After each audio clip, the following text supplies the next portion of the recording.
Հատուկ ուշադրություն գյուղական համայնքներին, աջակցություն վաղարշապատցի զոհված տղաների ընտանիքներին, բնակարանային խնդիրների լուծում, փողոցների ու շենքերի նորոգում։ Վաղարշապատ խոշորացված համայնքի տեխնատուների նախընտրական խոստումներից ընդամենը մի քանիսն են։ Վաղարշապատում շուտով թիմ ընտրությունը հանգուցալուծում կունենա, իսկ ինչ են առաջարկում համայնքի ղեկավարի պաշտոնի համար պայքարող 8 տեխնատուները։ Քվեաթերթիկում առաջին համարը հաղթանակ դաշինքն է։ Եկել է հաղթանակների ժամանակը, հայտարարել է դաշինքն ու խոստացել նախ լուծել Վաղարշապատում հաստատված արցախցիների կեցության խնդիրները։ Սևակ Խաչատրյանի ծրագիրը սոցիալական համերաշխություն է խոստանում, նա ուշադրություն է հրավիրում ռոռոկման ջրի խնդրին, բերքի իրացման հարցին, խոստանում աջակցել գյուղատնտեսությանը։ Խաչատրյանի ծրագրում սակայն առաջին տեղում մայրաթոռի պաշտպանությունն է։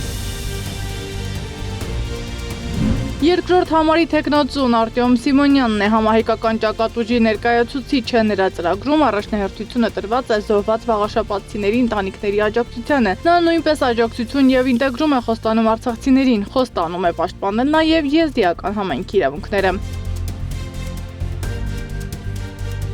Երրորդը Հանրապետություն կուսակցության տեխնատուն է Հարություն Մկրտչյանը, այս քաղաքական ուժը կենտրոնանում է կենտրոնական տեղական ենթակառուցվածքների վերականգնման, սոցիալական եւ բնապահպանական խնդիրների վրա։ Մայր Հայաստան կուսակցության տեխնատուն Գրիշա Հարությունյանն է, Հարությունյանի ծրագրում փոքր բիզնեսների աջակցությունն է առաջնայիններից մեկը։ Նա պնդում է, որ քաղաքապետարանը պիտի աշխատի քաղաքացիների համար այլ մեխանիզմով։ Հարությունյանը խոստանում է քաղաքին հետաքրքիր տեսք տալ եւ հարմարավետ դարձնել։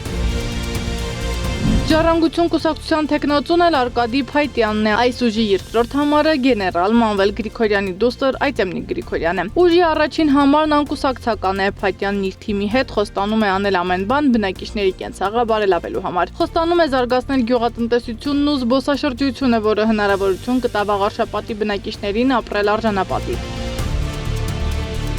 Նախավերջին տեխնատուն ԿՊԱ-ական Արգիշտի Մեխակյանն է, Մեխակյանը խոստանում է ազնիվ լինել, քայքայված կոյուղիների խնդիրներն ըստ նրա արդեն լուծվում են, ինքն էլ է նախատեսում ավելի ինտենսիվ զբաղվել խնդրով, եթե ընտրվի, տեղական տուրքերի հետ կապված էլ խոստումներ ունի։ Վերջին տեխնատուն Հայրենիք կուսակցության առաջին համարն է գրող հրապարակախոս Խաչիկ Մանուկյանը։ Նա խոստանում է հավասարաչափ զարգացում համայնքին, նոր բակային խաղահրապարակներ, հանգստի եւ ժամանցի վայրեր, համայնքի առնվազն 5 գյուղերում կառուցել էկո-ավաններ։ Բոլոր 8 տեխնատուների ծրագրերում համայնքին վերաբերող լուրջ խնդիրներին լուծումներ են առաջարկվում։ Ում կհավատա Վաղարշապատի բնակիչը, ցույց կտա ընտրության արդյունքը։ Սեդա Մակարյան, Գեղամ Ղազարյան, ABC Media։ Բաժանորդագրվեք YouTube-ի մեր ալիքին, հետևեք մեզ Facebook-ում, Instagram-ում, Telegram-ում, WhatsApp-ում եւ TikTok-ում կամ այցելեք պաշտոնական մեր կայքի 3w abcmedia.am։